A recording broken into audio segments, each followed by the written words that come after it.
नमस्कार, मी सोनल. सुमाज किचनमध्ये आपणा सर्वांचं स्वागत. आज आपण पाहणार आहोत एक पौष्टिक, रुचकर, पाचक अशी रेसिपी. लहानपणापासून आपण प्रत्येक जण खात आलो. परंतु मुलांना देताना मात्र आपण ओरडतो की कमी खावा किंवा खाऊ देत नाही. पूर्वीपासून करत आलेली पारंपरिक हवामानानुसार उन्हाळ्यामध्ये खास पद्धतीने केली जाणारी ही पारंपरिक चिंचेची गोळी. चला तर मग रेसिपीला सुरुवात करूया. चिंच प्रकृतीसाठी अत्यंत उपयुक्त आहे. कुठलीही गोष्ट जास्त खाल्ली की खोकला हा येणारच. परंतु आपण मुलांना उन्हाळा आहे, खोकला येतो या कारणाने चिंच खाऊ देत नाही.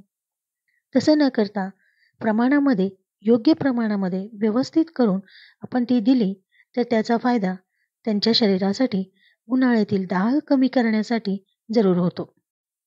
फक्त प्रमाण मात्र योग्य असावं. या चिंचा आणल्या आणि अशा पद्धतीने आपण पहिल्यांदा सर्व चिंचा फोडून घ्यायच्या. चिंच म्हणले की तोंडाला पाणी सुटते. पहा, पाचक लाळ लगेच सुरू झालेली आहे. आपण आता सध्या फास्ट फूडच्या जमान्यामध्ये असे पदार्थ करणंही बंद केलोत आणि ते मुलांना देणंही बंद केलोत. वेळ काढून जरूर असे पदार्थ बनवा. आरोग्यासाठी ते चांगले आहेत. उन्हाळा आला की चिंच वाळते, ज्वारी काढली जाते, तेव्हा घरात येतात त्या अशा चिंचा. तेव्हा ओली चिंचही चालते, परंतु अशा पद्धतीच्या चिंचेसाठी आपल्याला वरचे टरफल काढून घ्यायचे आहे. पहा, त्यानंतर आपण चिंचुकाही वेगळ्या केल्यात. प्रत्येक चिंच फोडताना त्यामधील नार देखील आपण काढलेली आहे. खलबत्त्यामध्ये आपण आता ती काढलेली स्वच्छ केलेली चिंच घेतली. आता आपण मसाला पाहूया. यामध्ये काळं मीठ घेतलेलं आहे 1 चमचा. आपल्या चिंचेच्या प्रमाणानुसार आपण ते मीठ घ्यायचं आहे. तिखट घेतलेलं आहे 1 चमचा, परंतु प्रमाणानुसार आपण कमी जास्त करू शकतो. यामध्ये आपण साध्या लाल मिरचीचं तिखट टाकलेलं आहे आणि हे आहे साधं मीठ. साधं मीठ प्रमाणानुसार घ्यायचं आहे, कारण आपण इथे काळं मीठ घेतलेलं आहे. त्याची चव यामध्ये जास्त आहे, तर हे मीठ थोडंसं कमी घ्यायचं. आपण पाहू शकता, या ठिकाणी आपण चिंच धुतलेली नाही किंवा शिजवलेली नाही. परफेक्ट पारंपरिक पद्धतीने अशा पद्धतीने तुम्ही ही चिंच गोळी भरपूर दिवस करून ठेवू शकता. त्यानंतर सगळ्यात महत्त्वाचा घटक म्हणजे गूळ. यासाठी चिंचेच्या प्रमाणामध्ये थोडी चिंच आपण खाऊनही बघायची आहे. सगळ्या चिंचा खूपच आंबट असतात असे नाही. त्या प्रमाणात आपल्याला गूळ घ्यायचा आहे. गूळ चिरून घेतलेला आहे. ही चिंचेची गोळी बनवताना मिक्सरमध्ये अजिबात बनवू नका. जेव्हा खलबत्त्याचा आपण वापर करतो त्याची चव ही व्यवस्थित होते. फक्त करण्यासाठी थोडा वेळ लागतो, मेहनत लागते, परंतु त्याची पौष्टिकता ही कायम टिकून राहते. चव छान अप्रतिम येते. अशा पद्धतीने आपण चिंच आणि बाकी सर्व मसाला मिक्स केलेला आहे. गूळ टाकून आपण व्यवस्थित हा कुटून घ्यायचा आहे.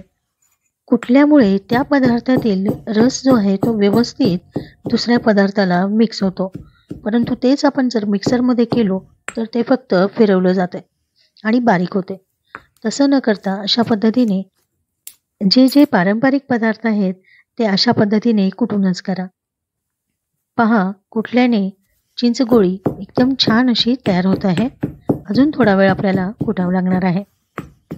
एवढ्या चिंच बनवण्यासाठी कमीत कमी 20 ते 30 मिनिट मला कुटण्यासाठी लागलेले आहेत. परंतु त्याची पौष्टिकता आणि खाल्ल्यावर चव खूपच अप्रतिम झालेली आहे. पहा, अशा पद्धतीने पूर्ण लगदा तयार व्हायला पाहिजे, म्हणजे चव एकदम छान येते. आपण यामध्ये पाणी घातलेलं नाही किंवा शिजवून घेतलेलं नाही. या गोळ्या भरपूर दिवस छान टिकतात. यामध्ये आपण साखरही वापरलेली नाही आहे. चिंचमध्ये गूळ आणि मसाला व्यवस्थित मर्ज होतो तो कुटल्यामुळे. अशा पद्धतीने चिंच गोळी केलेली ही गोळी कोणालाही वाटत नाही की ही चिंचेची गोळी आहे. एकदम छान सॉफ्ट अशी ही चिंच गोळी तयार होते. पहा, एवढं प्रमाण बनवण्यासाठी मला 20 ते 25 मिनिटे लागलेली आहेत. अजून बाकीचे जे शिल्लक आहे तेही मी बनवून घेते. पहा, गुळामध्ये सर्व मसाला आणि चिंच व्यवस्थित छान मिक्स झालेली आहे. कुटून झाले की त्यामध्ये आता आपण लगेच गोळी करून घ्यायची आहे. परत आपलं हवामान सध्या ऊन वाढत आहे, आपण फॅन लावलेला असतो, गोळी थोडीफार वाळण्याची शक्यता असते. ही गोळी आपण साध्या काचेच्या बाउलमध्ये स्टोअर करून ठेवू शकतो. फ्रीजमध्ये ठेवण्याची गरज नाही. पहा, या गोळ्यांना आपण वरून साखरही लावण्याची गरज नाही. छान अशी ही पौष्टिक चिंचेची गोळी तयार होते. या अशा पद्धतीने बनवलेल्या चिंच गोळीमध्ये व्हिटॅमिन सी आणि बी भरपूर प्रमाणात असते. आपण शिजवलं नाही किंवा पाणी घातलं नसल्यामुळे छान अशी ही चव परिपूर्ण तशीच राहते. चिंचेमुळे तहान भागते, गुळामुळे एनर्जी येते, मिठामुळे आणि तिखटामुळे चव येते. एवढंच नाही, चिंचेची ही गोळी वजन कमी करण्यासाठीही खूप उपयुक्त आहे. त्वचेसाठी ब्लड शुगर कंट्रोलमध्ये राहण्यासाठी ही पाचक गोळी अत्यंत उपयुक्त आहे. ही चिंच गोळी वर्षभरामध्ये उन्हाळ्यातच केली जाते. उन्हाळ्यातच का बरं केली जाते? कारण उन्हाळ्यामध्ये जे हवामान बदलतं त्याच्यासाठी पोषक तत्व म्हणून ही चिंच गोळी केली जाते. तर ही चिंच गोळी तुम्हीही जरूर बनवा. उन्हाळा या चिंच गोळीसोबत सुखकर करा आणि पूर्ण वर्षभराची एनर्जी मिळवून ठेवा, साठवून ठेवा. आता आपण पाहिलात की चिंचगोळी बनवून तयार झाल्यानंतर खलबत्त्यामध्ये एक चिंचगोळी ठेवून मी खलबत्त्याला नमस्कार केला. दरवेळेस चिंचगोळी बनवताना आजी असेच करायची आणि आम्हालाही नमस्कार करायला लावायची. आणि मीही तिला विचारायची की हे असं का? आणि एक गोळी तू खलबत्त्यामध्ये का ठेवलीस? त्याचे कारण असे आहे की चिंच ही लक्ष्मी आहे आणि आपल्या संस्कृतीमध्ये खलबत्त्यालाही देवता मानले जाते. चिंच लक्ष्मी मानतो.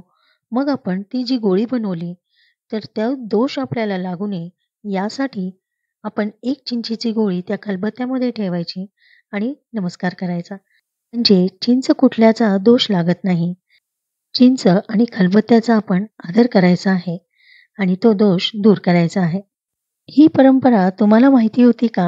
हेही तुम्ही मला कमेंट करून सांगू शकता. या व्यतिरिक्त तुम्हाला अजून काही माहिती असेल तर तेही तुम्ही जरूर सांगू शकता. आपण ती इतरांपर्यंत पोहोचवू शकतो. ही चिंचगोळी आपण नॉर्मल टेम्परेचरमध्ये बाहेरही ठेवू शकतो. भरपूर प्रमाणात करून ठेवलो आणि ऊन जास्त असेल आणि ही गोळी कोरडी पडली तर परत आपण त्याला मिक्स करून परत मर्ज करून व्यवस्थित गोळ्या बनवू शकतो. शिवाय स्वयंपाकामध्येही ही गोळी आपण वापरू शकतो. पारंपरिक, आरोग्यवर्धक, माहितीपूर्ण अशी ही रेसिपी तुम्हाला आवडली असेल तर अशा रेसिपी पाहण्यासाठी पाहत रहा सुमाज किचन. चिंचगोळीची ही पारंपरिक रेसिपी आणि त्या संदर्भातील धार्मिक माहिती तुम्हाला आवडली असेल तर व्हिडिओला लाईक करा, शेअर करा आणि चॅनेलला सबस्क्राईब करा. भेटूया पुढच्या रेसिपीसोबत. धन्यवाद.